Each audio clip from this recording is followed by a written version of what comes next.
Down 23-1 is what they say. Welcome back to the swamp, my friends. It's good to see you made it back for another video.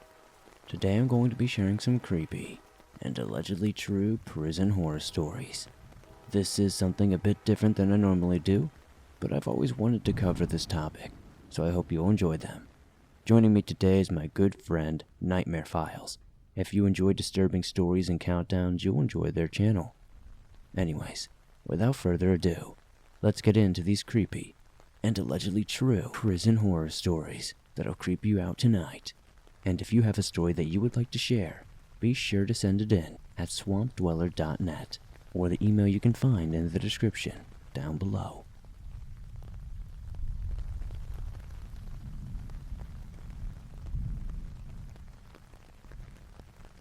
Hey Swamp Dweller, I've been debating on sending my story in since it contains some sensitive information, but you have been so good with others about anonymity, so I trust you. I am a 27-year-old guy, and I work as a correctional officer at a maximum security prison. I am an ADSEG officer, which means I watch over the inmates who are too dangerous to be in the general population. I have received extensive weapons training as well as hand-to-hand combat training, so I'm accustomed to getting physical if the situation calls for it, and it often does. This story took place about 8 months ago. We received a new inmate from a transfer, and he was a small Hispanic man that had ties to a drug cartel. Within hours of him arriving, he had tried to attack another officer and myself. We handled the situation by only using as much force as we needed to control him. Once in handcuffs, he began ranting in Spanish, which I'm not fluent in, but the other officer was, and I could tell he did not like what he was hearing. We got the guy back to his cell, and I asked what he had been saying. My coworker was told that he had seen our names on our badges, and his guys on the outside would find us. Honestly, that's a common threat. I laughed it off and continued my day without giving it a second thought. A few weeks went by with nothing out of the ordinary. A fight here, a stabbing there, usual prison stuff. But one evening, I was on my way to work when my mother called me and said a guy she did not know had stopped by looking for me. Working in a prison, you learn to tell family never to mention you to strangers, because rarely it's an ex-inmate looking for revenge.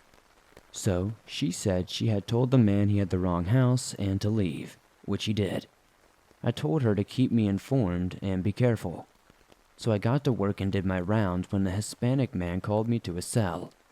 I always try to be casual with the inmates and only be a jerk when I must be, so I walked over and asked, "Hey, what's up, man? Did your mom like her visitor today?" He responded. I just stared at him. This isn't good, I thought. Might want to hurry home to that pretty blonde wife and little girl, officer. It can be dangerous all alone at night, he said from behind the door. Without thinking, I used my emergency key to unlock the door and threw it open. I could tell on his face that he didn't expect that. I walked into the cell and shut the door behind me. After that, it was just me and him. "Don't ever talk about my family," I said through clenched teeth. He put his hands up and backed towards his bed without saying anything. I left the cell and immediately went to my sergeant and told him what happened, and I needed to make a call home. He allowed me to, and I told my wife to pack some clothes and our daughter and go to a hotel. If he knew where my mom lived, then he must know where we live as well. I told my sergeant I was leaving and headed home. When I got there, I noticed a man peeking into our living room through the blinds. He turned toward my car, and he was exposed by my headlights, but he did not seem to care. As I got out, I saw him pull a pistol out of his waistband and ask, "Are you an officer?" "Sure am, and the cops are already on their way, so just leave." He stood and said something in Spanish before raising his gun and firing. Luckily, I could dive behind my car and avoid the bullets. I can't carry a gun in prison, but I sure could on the streets. I always had a Springfield 1911 in my car. I snatched it from underneath the driver's seat and had never been so glad that I did not shut the door.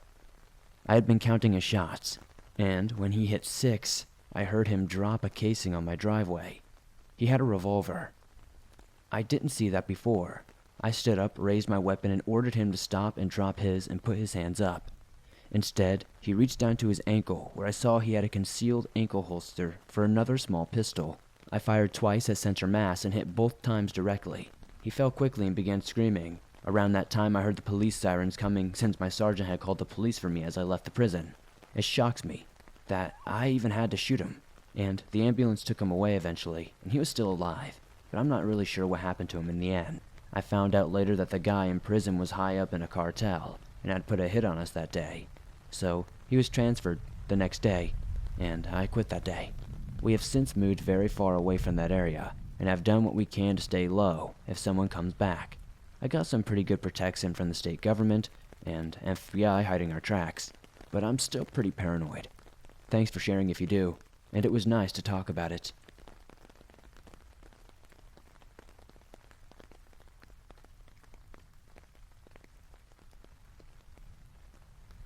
So this just happened to me recently. I work at a prison here in America, and I've seen a lot of shit. From having to do CPR on a man that hung himself and no one noticed for an hour, to seeing a dude cut his dick off. But just the other day, we had something that will stick with me forever.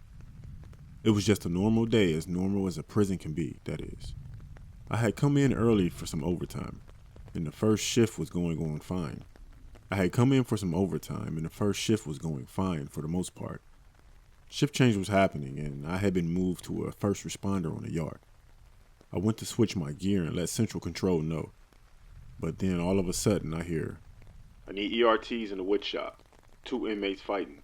Now mind you, I've been in these situations more times than I can count. The oddity being that this is the wood shop where nothing ever happens. So I start running down to the wood shop. Halfway down I hear over the radio, "We need a gurney." So I run faster, passing my other first responder who was grabbing a gurney. I kept pushing my way to the wood shop. I run into the door. My sergeant motions to me that there is someone over by the desk. I couldn't really see, so I walk over to the desk. This is the most haunting thing I've ever seen in my entire life. It was burned into my memory. A man sitting on the ground, covered head to toe in blood, is looking right at me with the most fearful expression I've ever seen. His eyes were so wide. God, those eyes. I immediately ripped open my ERT bag and took the cloth out and wrapped his head, yelling, "I need towels. Someone get me towels so I can apply pressure." Now I know who this inmate is, so I immediately call him by his name, and he looks at me. Then I tell him to say where he was at, so I can get an idea of how much shit is going on in his head. This man couldn't say a word. We get the towels, and my other coworker had finally brought the gurney down, and we put him on it. I'm noticing a lot of damage to this man. His ears torn, puncture wounds to his head, a broken arm, and his head was concave. We get him upstairs to EMS, where I notified my lieutenant that I'll be riding with him in the ambulance. I spent the next 7 hours with this kid, being stapled together, seeing the damage done to his brain, and so on. The doctor said that the area of his brain that was damaged was that of speech, meaning that if he pulls through, he'll likely never speak again. I later found out the details. Apparently, another inmate beat him over the head with a 15-pound metal bar clamp 13 times and stabbed him with a sharpened screwdriver 6 times. I watched the camera footage and it was brutal. Today I saw his mother and told her what I did. She cried and said, "You might have saved my son's life. Thank you so much." This kid is still in a coma and might die. I've seen my fair share of weird things, like I said, but I would never get the look on that kid's face out of my mind. It will haunt me for the rest of my life.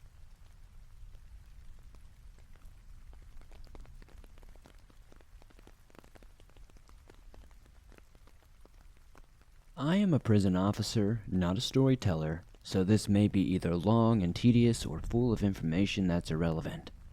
I'm also on my phone, so sorry for the formatting and spelling. We start our nights at approximately 8 p.m. and are locked in until the following morning at 6 a.m. It's essentially a skeleton crew, and several hundred prisoners secured behind their doors. This week has been the most activity that I have ever experienced, and many of my colleagues who worked there have had spooky happenings as well. I'm not really a believer per se. However, a lot of creepy, unexplained stuff has been happening recently, especially at night, that I have no choice but to begin to believe when it's all added up together. I'll start with some personal backstories and experiences, and then this week's activity. At night, we usually patrol 2 linked wings, as there's no need to have staff patrolling each wing when the prisoners are asleep. There is a wing that I believe is haunted. On the third floor landing, when cutting in, it really freaks me out, and I used to cut through there. Now, I just feel cold and watched, and I try to avoid it at all cost. I go the long way to access that landing, if I must answer a call bell. It's the same on the first floor landing, on that same wing. As you come down the stairs, and turn to carry on the patrol, there's another horrible, oppressive feeling of being followed that gives me the heebie-jeebies. On multiple occasions, I have had emergency cell bells, used by prisoners to alert staff to an emergency, go off in cells that are completely empty. Random doors slam when all the doors, apart from the toilet, staff room, and the office doors, are locked in apparent reasons. And, though I've seen movement on CCTV cameras when I'm on my own, I've never actually seen it in person. I've also heard things. However, anyone who has either been in a prison or worked in one will tell you they are noisy even at night. I have never said anything about this to my colleagues because being a prison officer dealing with hardened criminals and being spooked by nothing is a surefire way to get, the piss taken out of you. This week, I was not on this wing and was a member of staff that walked around supporting the patrolling team. I accidentally spooked a patrol on a random wing as they didn't hear me, and I made a joke, and when I did this, they did say that they saw a ghost, and we talked about ghosts and stuff, and naturally, the subject of this wing came up. My face must have said it all, because they said, "Don't tell me, floor 3, as you cut through there and go to floor 1, when you come off the stairs, that you get this spooky feeling that there's like somebody watching you." This sent shivers down my spine. It was incredibly spooky that someone else had felt the same exact sensation, but also a bit relieving that it was just not me who feels it. I carried on with my rounds, chatted to people, and talked about my good jump scare in our chat. It turns out that many people who work in prisons believe in ghosts after working night shifts. One of the patrols told me that they almost called me to sit with them as they heard a loud bang, as though it was a cell door slamming shut. They all went and investigated, and none of them found a thing. They just sat back down, and it went off again. This spooked them very much. We began talking about how it's just absolutely weird that ghosts have been mentioned, and then those things kind of happen. He then had his own story about the wing. Not only do I think this place is haunted, but I think it's also something that fuels violence. One day, one of the metal security gates slammed shut behind this guy on the third floor landing as he was cutting through one night. Now, having worked on this wing, that gate doesn't move on its own. It's incredibly heavy, let alone slam behind anyone on its own accord. We laughed about being blokes and scared of shadows, and I cracked on with seeing the next person. I must go through a wooden door and a metal gate to access them. It's pitch black, and I don't have my torch.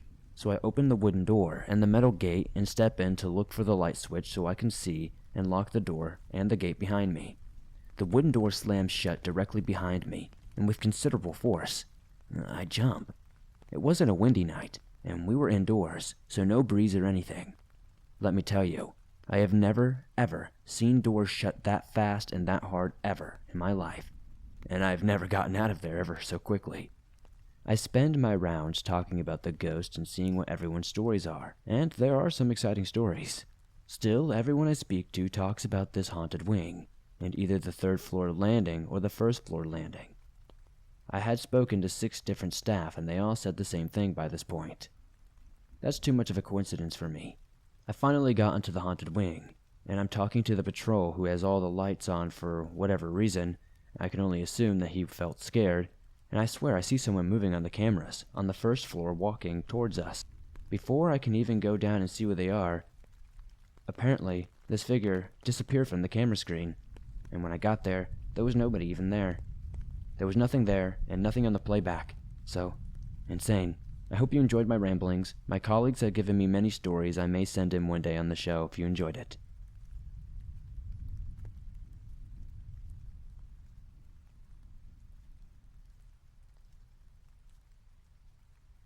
So a few years ago, I worked in a military prison. Our hours were 24-hour shifts that consisted of shared downtime, sleep time, between the change. One half stays awake and the other half sleeps, then switches halfway through the night. I've been working at this prison for quite some time, and I was currently working in our special quarters. Our special quarters was just a long loop with all the cells inside the circle. Every 15 minutes, I must do a health and comfort check and walk by each cell to make sure the inmates are alive and healthy. Every cell has a security light, so even at nighttime, the cells are never genuinely black so that we can see inside at all times.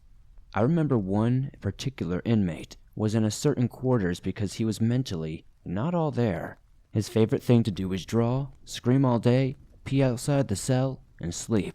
One day, we had to do a cell extraction on him because he was clawing at his gums with his fingernails and using the blood from them to draw symbols all over his cell wall. Medical was looking at him on the spot while I went through the cell to check for contraband. Looking through his drawings, he would always make some sort of childlike sketches of him playing games with his brother and a creepy shadow, silhouette person. It was like something straight out of a movie. His name was over the drawings of himself, his brother over his, and Dark One over the shadowy figure. Cheesy, I know. While looking through these drawings, he looked at me and said, "He doesn't like you being in there." I suddenly felt the hair raise on my arms, and I walked right out.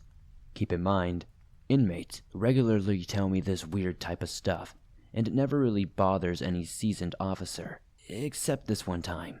Fast forward a couple of weeks. It's probably around 2 a.m., and I'm awake while my partner is asleep. During every 15-minute check, I noticed every cell's security light was on, as average. Otherwise, I would have to write and report about it. I was sitting in the tiny cell we use for our food for the day, eating, when I suddenly heard this deafening screaming. I could not make out what the screaming was or whatever language it was, but my arm hairs raised and I knew that I had to find the source. As I was running to find it, every inmate was sound asleep, but what caught my attention was the strange inmate security light was out. There is no way they could have been able to mess with the lights. The way that they were installed made that practically impossible. I quickly yelled to the officers in the other bays if they had heard the screaming, thinking that maybe it came from one of their bays. Not a single other officer heard the screaming. I was the only one that did that night. Since that day, I have always requested never to be posted in there again. However, it was one of the most sought out after posts.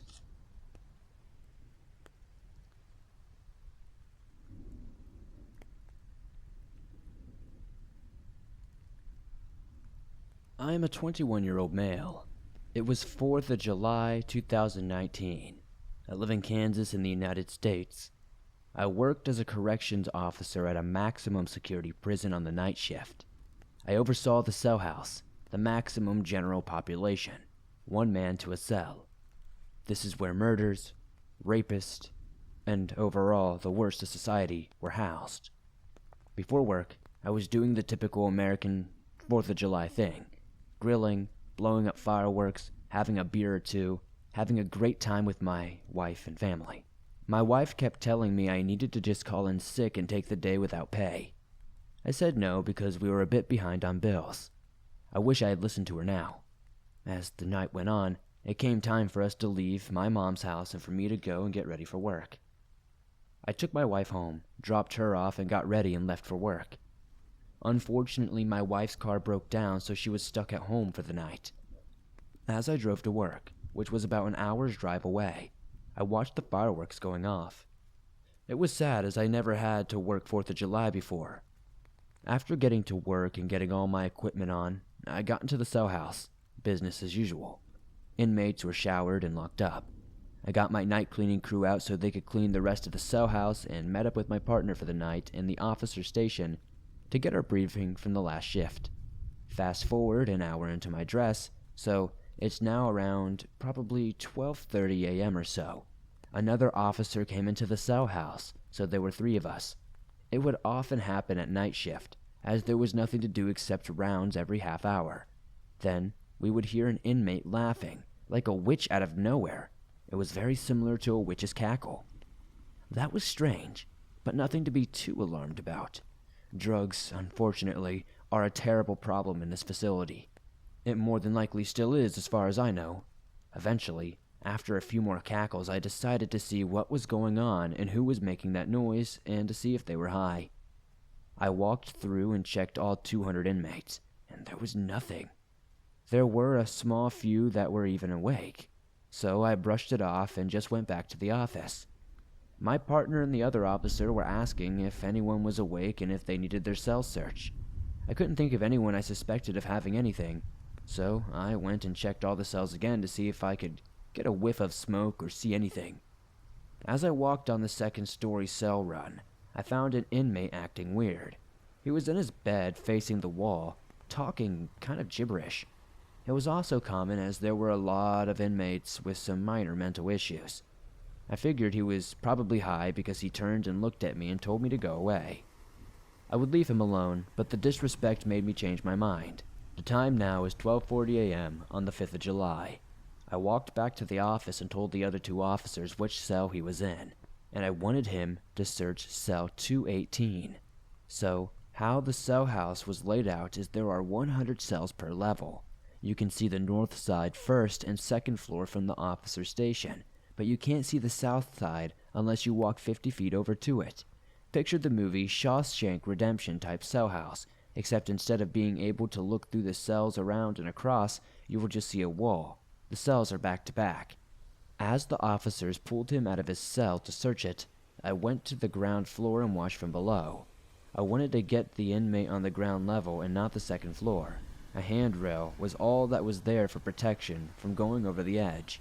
I noticed the inmate was taking forever to get out of his cell. Finally, he came out in shorts and a do-rag. This is weird because he wasn't fully clothed and didn't even put sandals on.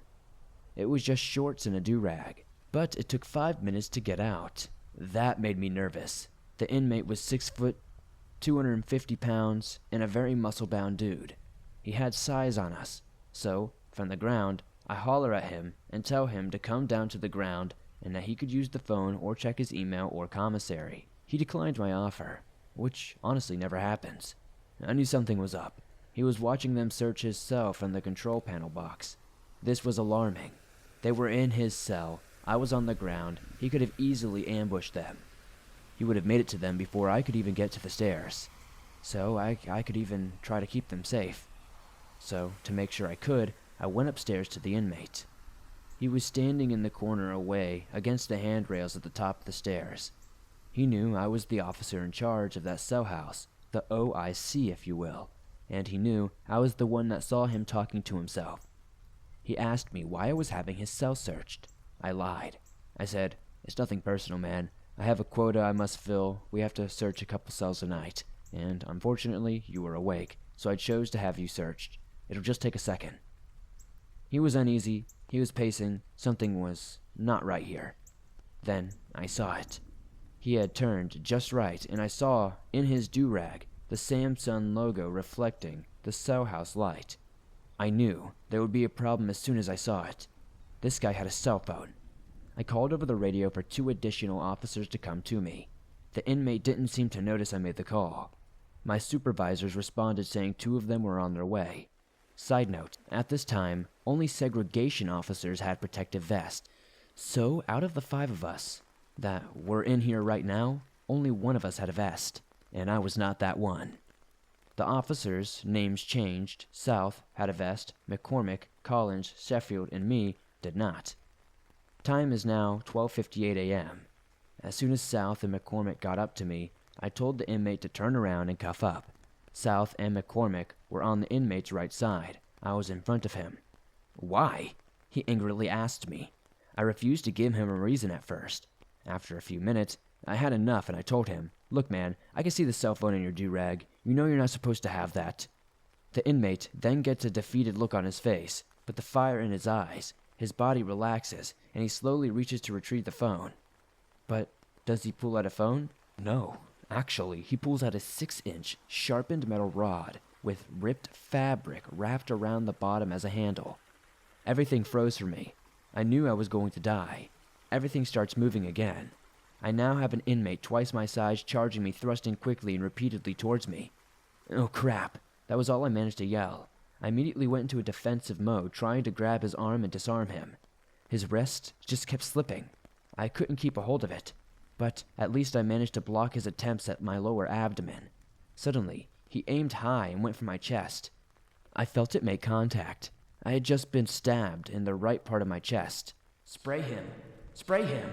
I yelled at the top of my lungs. McCormick was already working on spraying the MK9 OC spray. For my military readers, you know what I mean. For others, MK9 comes as a pressured spray bottle of about 20 fluid ounces. You can buy it at camping stores in the United States. It's often called bear spray.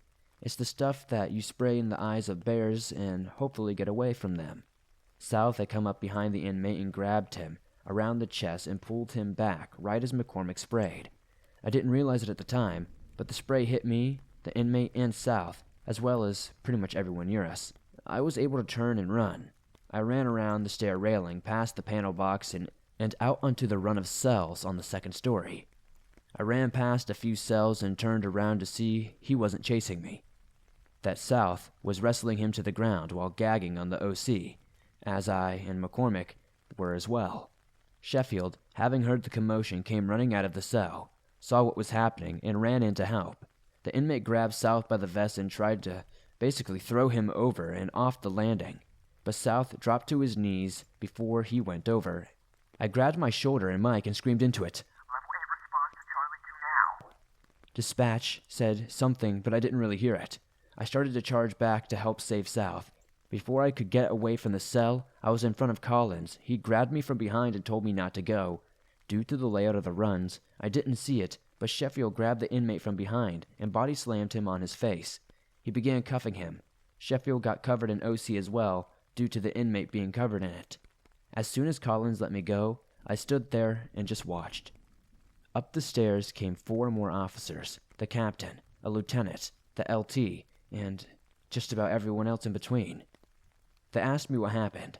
I started to explain, but he cut me off after he saw the blood coming from my left arm. After taking me out of the cell house, he made me lift my shirt, and he saw the blood. He examined all my wounds. He had me remove all my equipment and hold paper towels to my arm. I was rushed to the ER. I was able to grab my phone out of my rental car, which I had totaled my other car a few weeks prior by hitting a deer. I called my wife and told her what happened. She called my parents and siblings. Luckily, my injuries weren't too bad, mainly superficial. I was stabbed 4 times, once on my left arm just below the elbow. That was a through and through. The blade went in one side and out the other. And twice on the top of my left hand. And then there was one that hit my chest and went into the skin and hit one of my ribs, keeping it out of my lungs. Out of 37 plunges, I think it's safe to say I'm lucky to be here writing this story. I didn't sleep for 2 days following the event. I still have nightmares almost every single day about it. I'm always paranoid. I openly carry a gun now. After my attack, I was forced to resign for safety reasons. Every state that works with maximum prisons now has vests. None of the people that I even talk to work there anymore. I feel kind of abandoned. They don't even talk to me. I have one guy from that facility that I still see sometimes. My sergeant wasn't there that night. The court is coming soon to add 3 more attempted murders on the guy.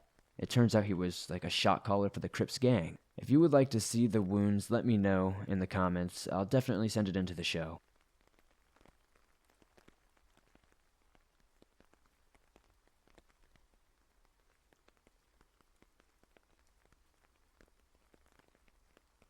Thanks for listening to these creepy and allegedly true prison horror stories. If you enjoyed these stories, please be sure to hit that like button, as it helps me out a ton. The more likes this episode gets, the more YouTube promotes it in the algorithm, and that's incredibly helpful to the show. If you're new to the swamp, why not join us? Hit the subscribe button and turn on notifications to never miss a new episode, as I upload them nearly every single day, and all things natural and supernatural. If you're listening to this on a podcast platform, be sure to give this a 5-star rating, as it helps us out a ton over there. If you enjoyed my good friend Nightmare Files, who narrated story number 2 today, please be sure to check out his channel. You can find the link to do so in the description down below.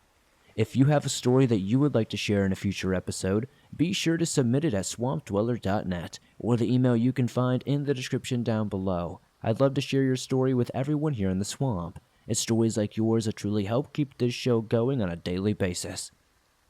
If you're on the go, but don't have YouTube Premium, but would like to download and listen to your favorite Swamp Dweller scary stories, no matter where you are, you can download them absolutely free from Apple Podcasts, Spotify, Stitcher Radio, and just about everywhere else you find your favorite podcast online. It's absolutely free and always will be. If you would like to support the Swamp outside of hitting that like button, subscribing, and potentially giving us a 5-star rating on a podcast platform, maybe check out the merch store. I've got t-shirts, hoodies, and more. I'd be delighted to see you guys wearing some cool Swamp threads.